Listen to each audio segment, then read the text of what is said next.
Captain Sarah Chen stared at the empty space where Saturn's rings used to shine. 3 hours ago, 10,000 human ships had been fighting there. Now there was nothing but glowing debris and the fading heat signatures of destroyed vessels. Her ship, the UES Defiance, drifted silently in the darkness beyond Pluto.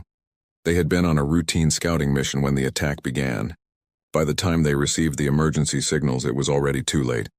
"Captain," her communications officer spoke with a shaking voice. "I'm getting one last transmission from Earth Command." Sarah nodded. She already knew what it would say. The Zephyrian Empire had been moving toward Earth for 6 months. Humanity had thrown everything they had at the alien fleet. Ships, weapons, soldiers, everything. It hadn't been enough. The message crackled through the speakers. Admiral Morrison's voice was tired and filled with pain. All defensive fleets destroyed. Enemy approaching Earth, estimate 12 hours until the end. To any human ship still out there, remember us. Avenge us if you can. The transmission ended with static. Sarah looked around her bridge. 200 crew members were all that remained of humanity's once mighty space navy. Her ship was old, built 30 years ago when humans still thought they could win this war through normal means. The Defiance had thick armor and powerful engines, but compared to Zephyrian technology, it might as well have been made of paper. "Captain, what are your orders?" asked Commander Torres, her second in command. Sarah was quiet for a long moment. Through the main screen, she could see distant flashes of light near Earth. The enemy was beginning their final attack. Soon there would be no more humans anywhere in the galaxy. The Zephyrian Empire controlled 40,000 star systems. They had been conquering the galaxy for over 1,000 years. Every species they met faced the same choice: surrender and become slaves, or fight and be destroyed completely. Humans had chosen to fight. For 50 years, humanity had held them back. Human ships were tough and human soldiers were brave.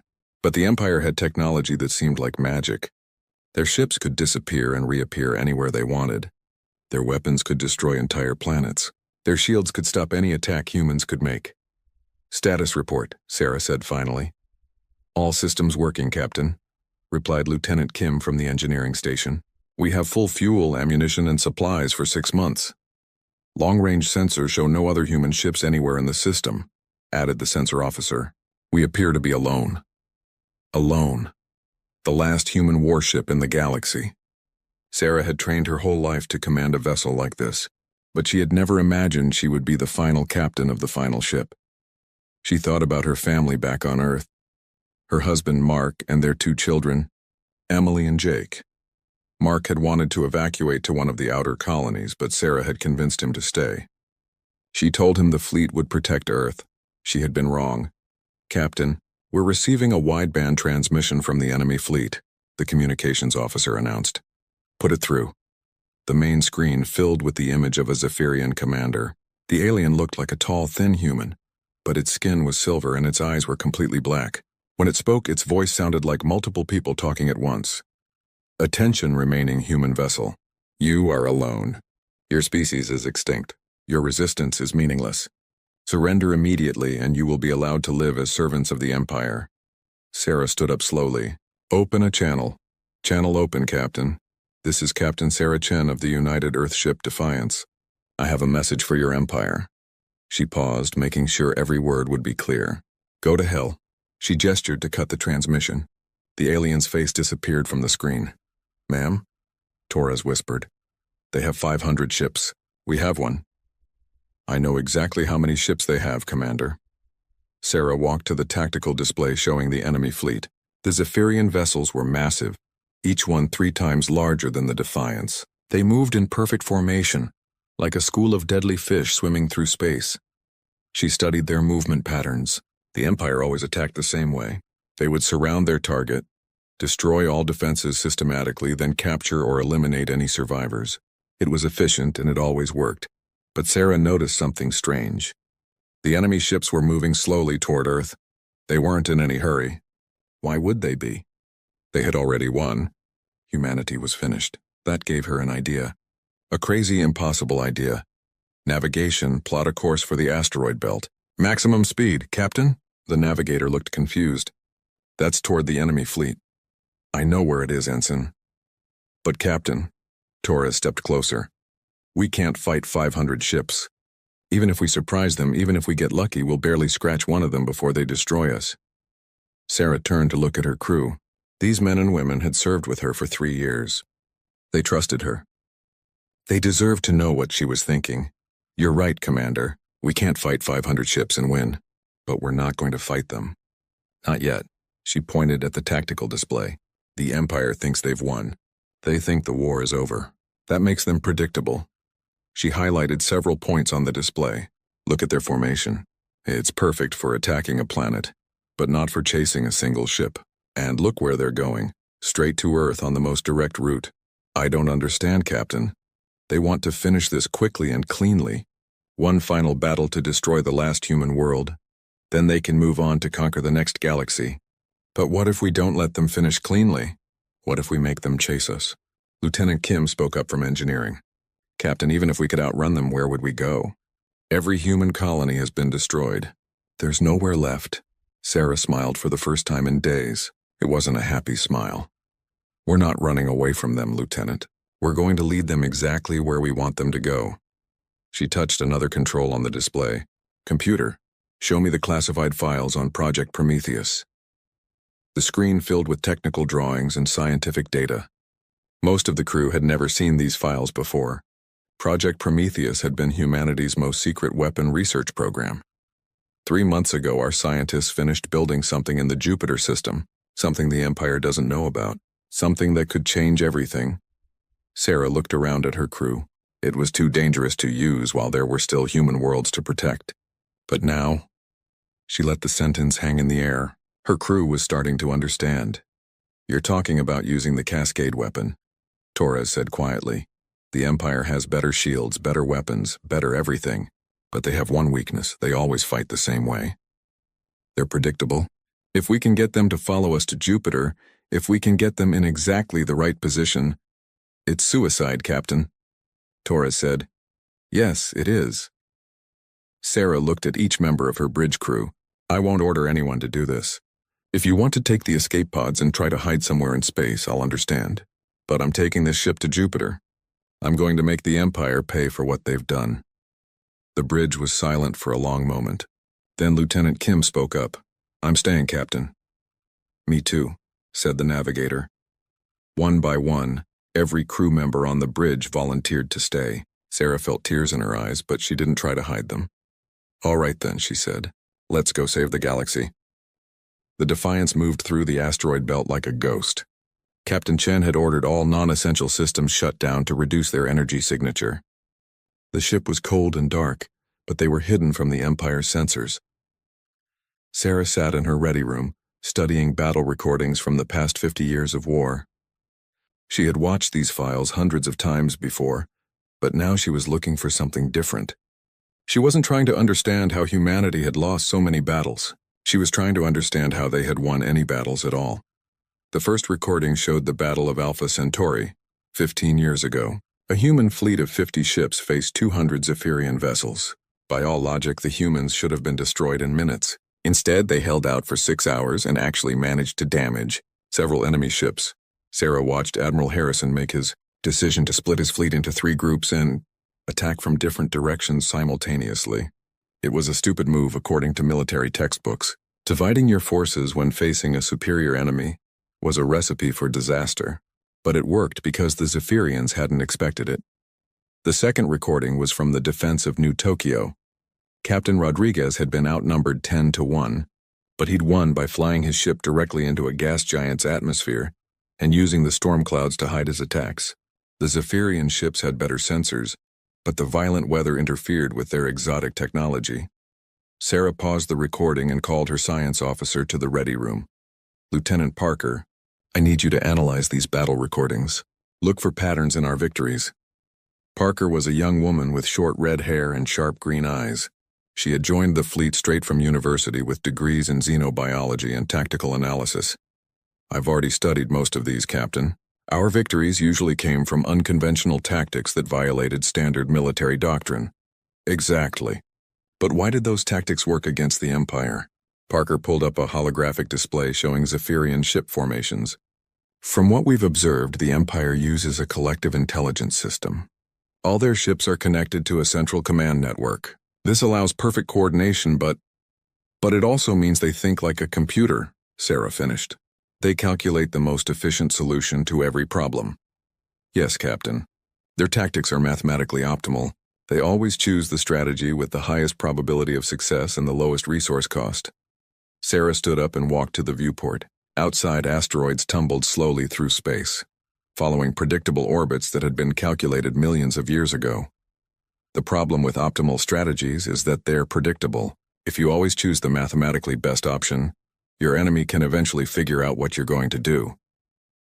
But, Captain, humans usually chose mathematically terrible options. We should have lost every battle, Sarah smiled. That's exactly why we won some of them. When you do something completely irrational, something that should fail, your enemy can't predict it because their computers never consider impossible plans.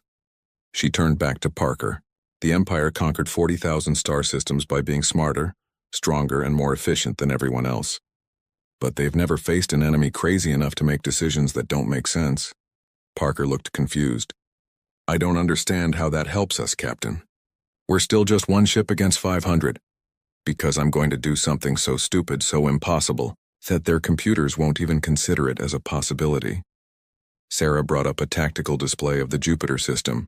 I'm going to lead their entire fleet into a trap using bait they can't resist. What kind of bait? The last human ship, apparently crippled and desperate, trying to reach a secret base. Sarah explained her plan.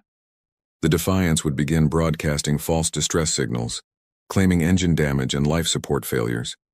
They would leave a trail of debris suggesting the ship was falling apart.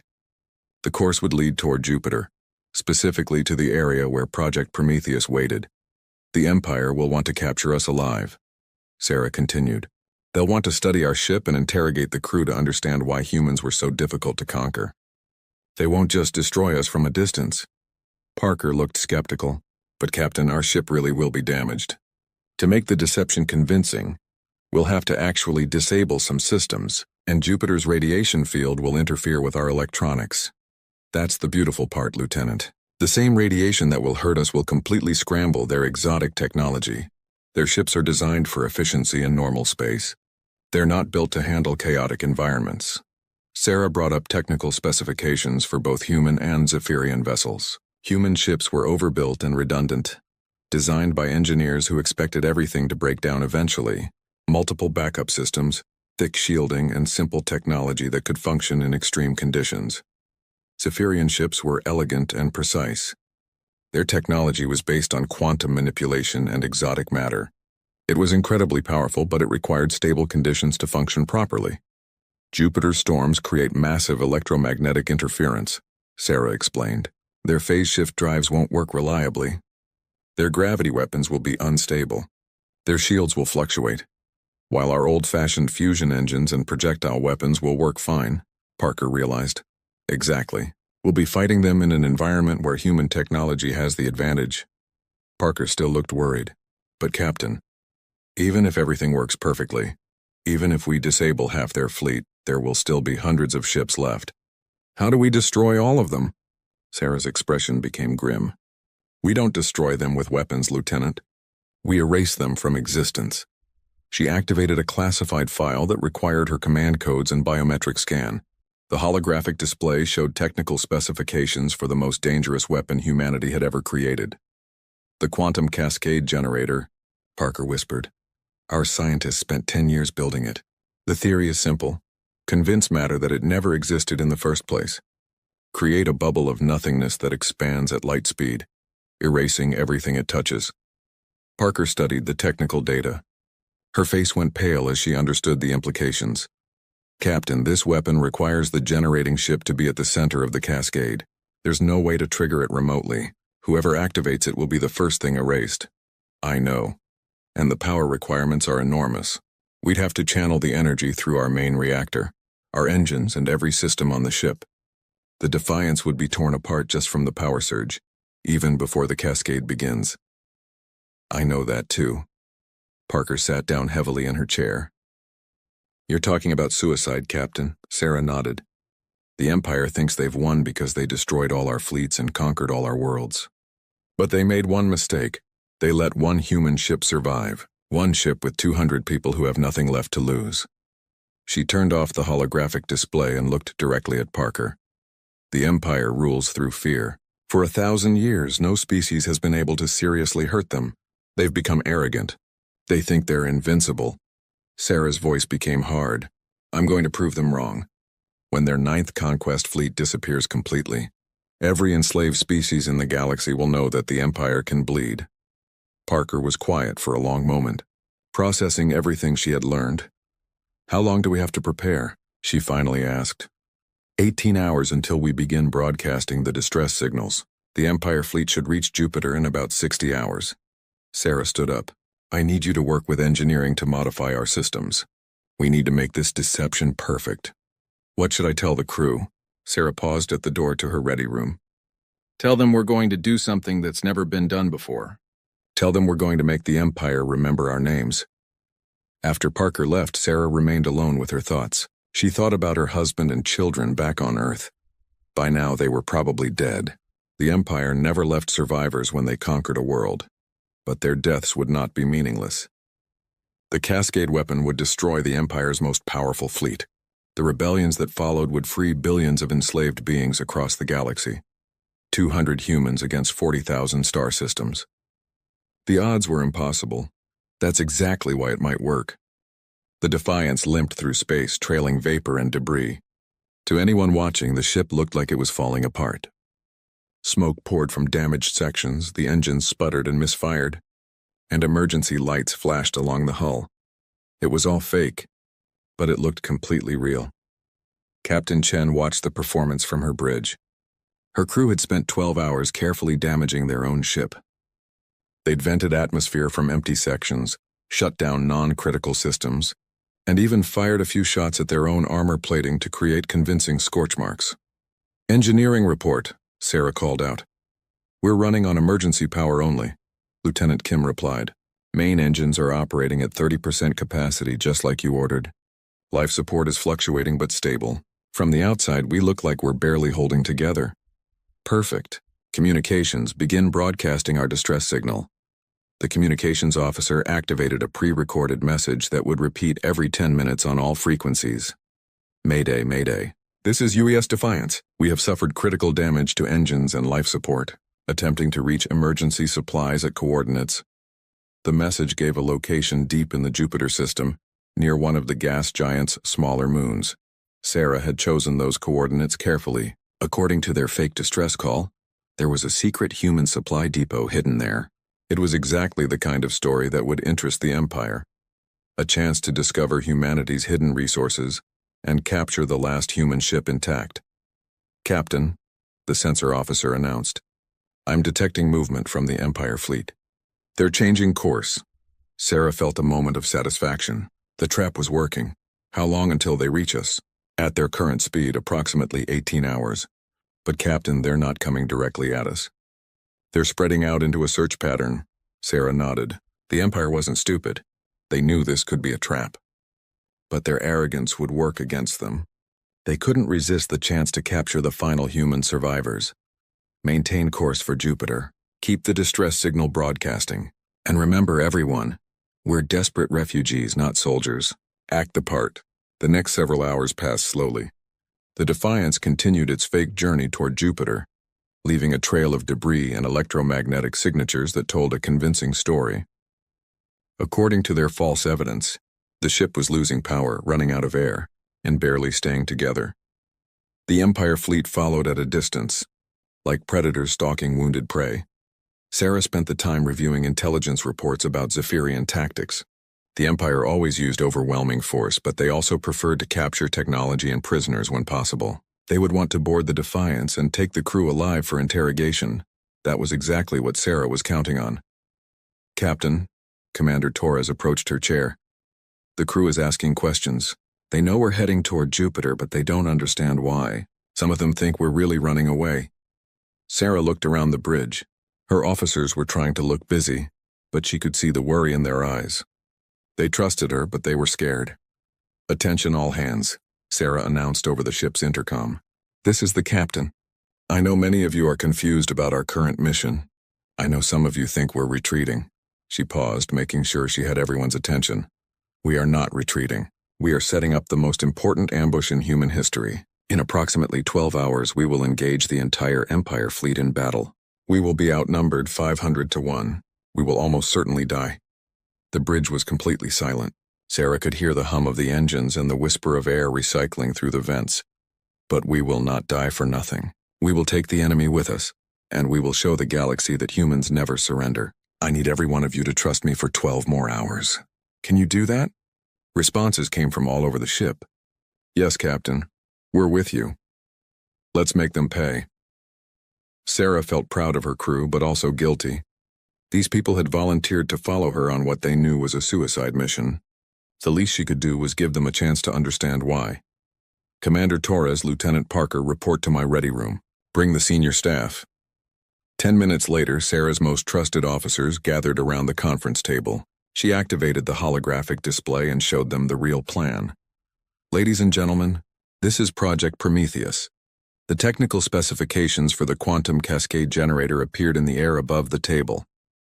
Several officers gasped when they realized what they were looking at. Our mission is to lead the Empire fleet to these coordinates. Sarah pointed to a location deep within Jupiter's Great Red Spot. The cascade generator is hidden inside the storm. When we activate it, everything within 1 light hour will be erased from existence. Including us, Torres said quietly. Yes, including us. Lieutenant Parker leaned forward. Captain, I've been thinking about the power requirements. Even if we channel everything through our reactor, we might not have enough energy to trigger the cascade. Sarah had been worried about the same thing. The cascade generator needed an enormous amount of power to function, more than any single ship could provide. That's why we're going to use Jupiter itself, she explained. The Great Red Spot is a massive electromagnetic storm. If we can tap into that energy and direct it through our ship's systems, we'll be using our entire vessel as a focusing lens, the chief engineer realized. Captain, that will tear us apart even faster. I know, but it's the only way to guarantee the cascade will work. Sarah looked at each of her officers.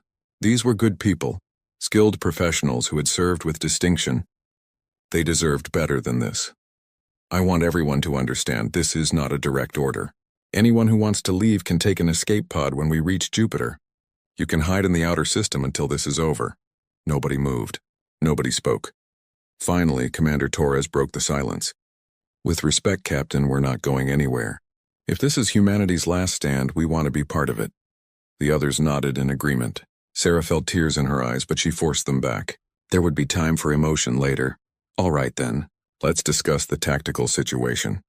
The holographic display showed the Jupiter system in detail.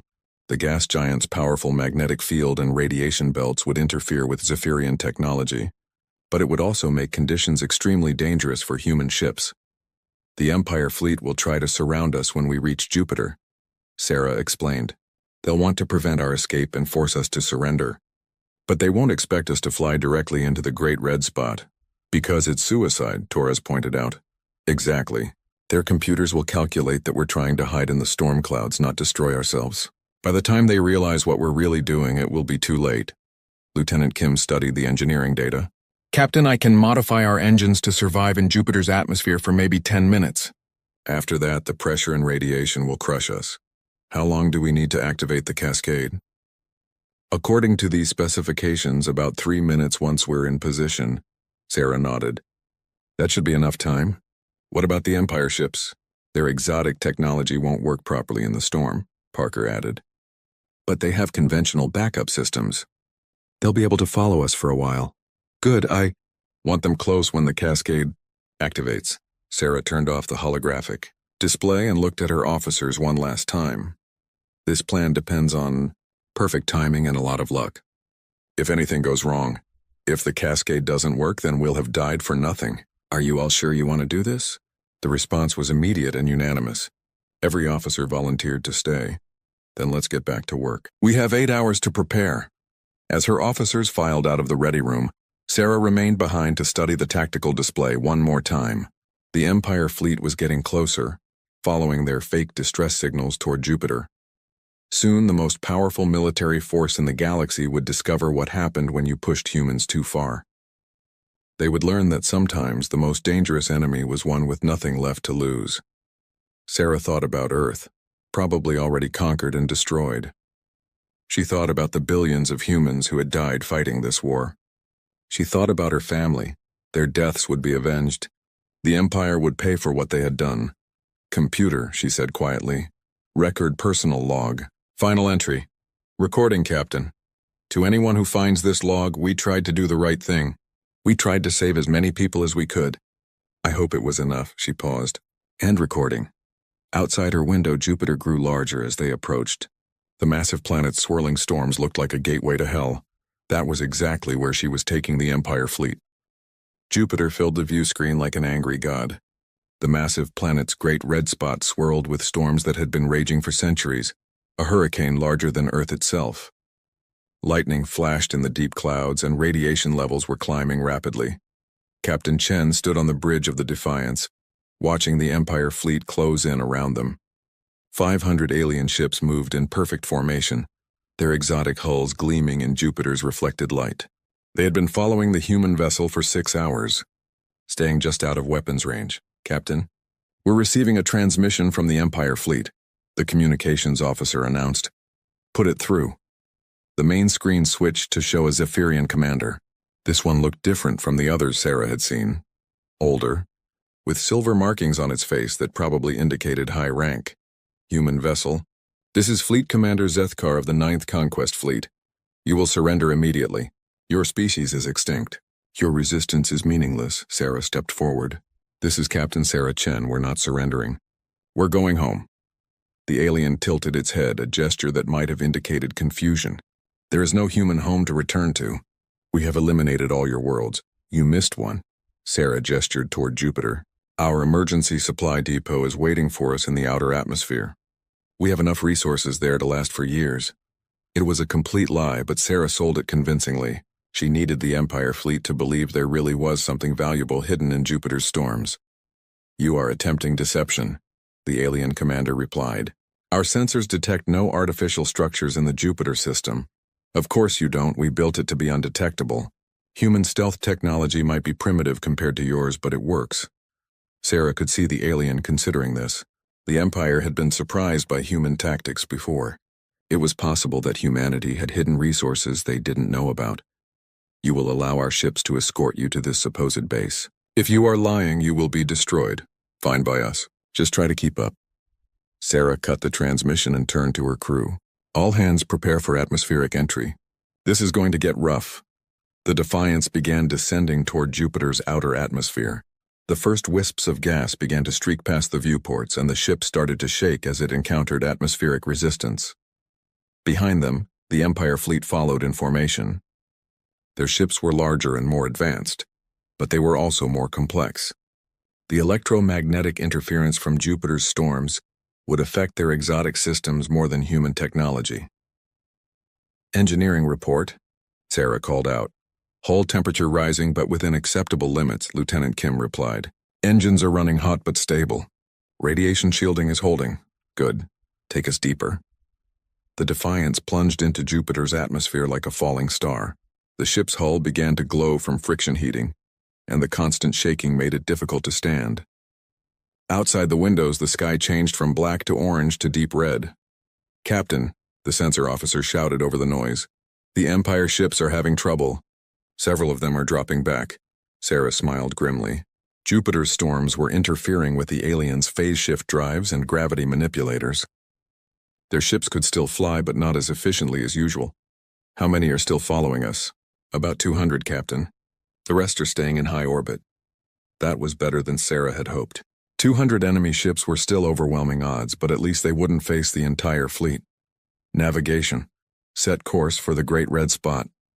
Maximum speed. Captain, are you sure? The storm conditions there are... I know exactly what the storm conditions are, Ensign. That's why we're going there.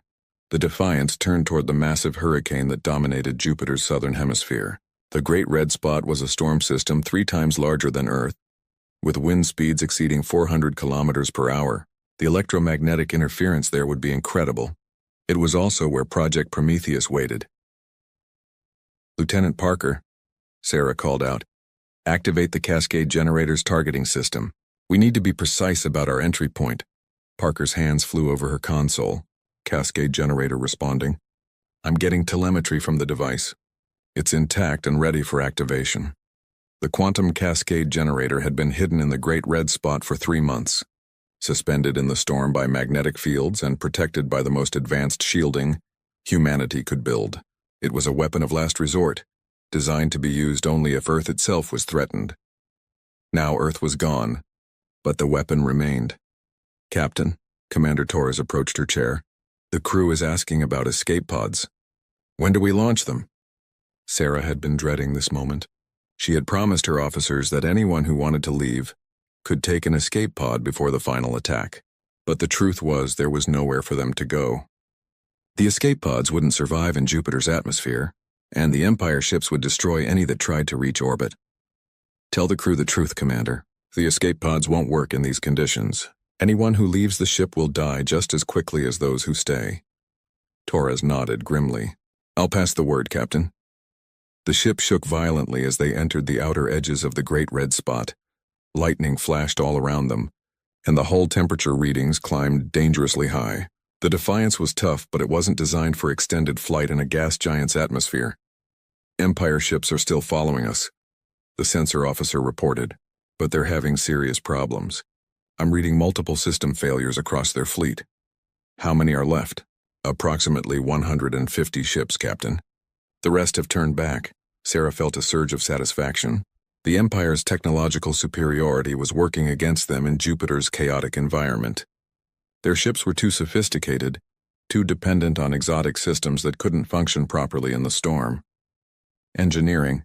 How long can we survive in these conditions? Lieutenant Kim checked his readings. Maybe 8 minutes, Captain. After that, the atmospheric pressure will crush our hull. That should be enough time. Parker, what's our distance to the cascade generator? 15,000 kilometers in closing. We should reach the activation point in 4 minutes. Sarah opened a channel to address the entire ship. All hands, this is the captain. In 3 minutes, we will activate the quantum cascade generator.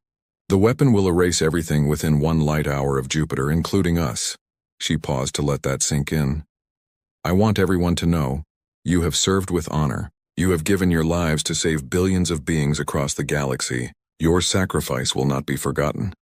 Responses came from all over the ship. It's been an honor, Captain. Thank you for letting us be part of this. See you on the other side. Sarah felt tears running down her cheeks, but she kept her voice steady. 2 minutes to activation. All stations prepare for quantum cascade initiation. The Defiance continued its descent into the heart of the Great Red Spot. The storm raged around them with incredible fury, but the ship held together through sheer determination and human engineering. Behind them, the remaining Empire ships followed in a rough formation. Their sleek hulls were scarred and blackened by the atmospheric entry, and many of their exotic systems had failed completely. But they were still coming. 1 minute to activation point, Parker announced. Sarah watched the countdown timer on her screen. In 60 seconds, she would give the order that would end her life and the lives of everyone aboard the Defiance. But it would also destroy the most powerful fleet the Empire had ever assembled. Cascade generator locked onto target, Parker reported. All systems ready for activation. Empire ships are closing in, Captain, Torres added. Range 5,000 kilometers, perfect. Sarah wanted the alien fleet as close as possible when the cascade activated. The more ships they destroyed, the bigger the message they would send to the rest of the galaxy. 30 seconds to activation. Sarah thought about her husband and children one last time. She hoped they had died quickly when the Empire attacked Earth. She hoped they knew she loved them. 10 seconds. The Empire ships were firing now, their energy beams lancing through the storm toward the Defiance. The human ship's shields flared and sparked. Under the assault, 5 seconds, Sarah took a deep breath and placed her hand on the activation. Control 4, 3, 2, 1. She pressed the button. For a moment, nothing happened. Then reality began to tear apart. The quantum cascade generator activated with a flash of light that made the sun look dim. Space itself began to unravel in a perfect sphere centered on Jupiter's Great Red Spot. The cascade expanded at the speed of light, erasing everything it touched. The Defiance was the first to go, simply ceasing to exist as if it had never been built. Then the Empire ships vanished one by one as the expanding bubble of nothingness swallowed them. In her final moment, Sarah saw the cascade spreading outward like ripples on a pond. She smiled as the light reached her. The Empire would remember this day. The quantum cascade spread outward from Jupiter like a perfect sphere of nothingness. Where it touched matter, that matter simply stopped existing. There was no explosion, no debris, no energy release. Objects caught by the cascade didn't get destroyed. They were erased from reality itself. The UES Defiance vanished first, along with Captain Sarah Chen and her crew of 200 volunteers. Then the bubble expanded to swallow the Empire ships that had followed them into the Great Red Spot. 150 of the most advanced warships in the galaxy disappeared without a trace, but the cascade didn't stop there. It continued growing at the speed of light, consuming everything within a radius that eventually reached 1 full light hour. Asteroids, gas clouds, debris from ancient battles, all of it simply ceased to exist. Jupiter itself survived because the cascade generator had been positioned in the outer atmosphere, but a massive chunk of the gas giant's southern hemisphere was gone. The Great Red Spot, a storm that had raged for centuries, was now a perfect spherical void in the planet's swirling clouds. The remaining Empire ships, those that had stayed in high orbit, could only watch in shock as their entire forward fleet disappeared. 350 vessels had been pursuing the human ship. Now only empty space remained where they had been. Fleet Admiral Kethmore stood on the bridge of his command ship, staring at sensor readings that made no sense. According to his instruments, 150 warships had simply stopped existing. There were no energy signatures, no debris fields, no indication that a battle had even taken place. Status report, he ordered his tactical officer.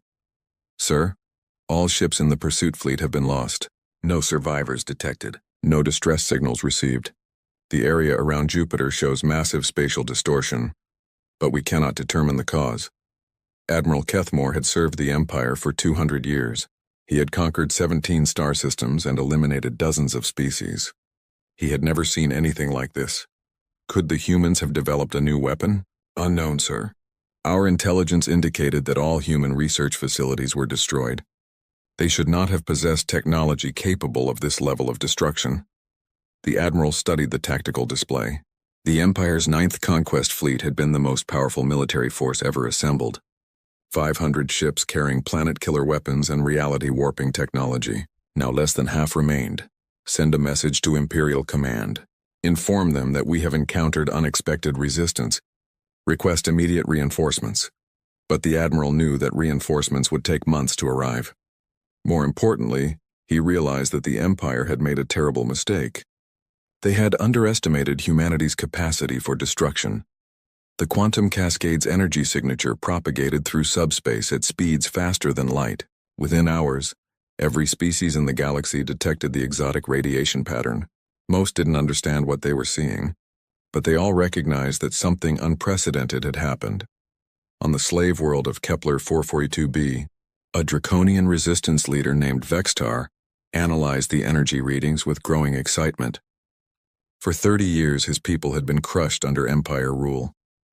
Their military had been destroyed, their cities bombed into rubble, their leaders executed. But this new signal changed everything. Brothers and sisters, Vextar broadcast to hidden resistance cells across the planet. The impossible has happened.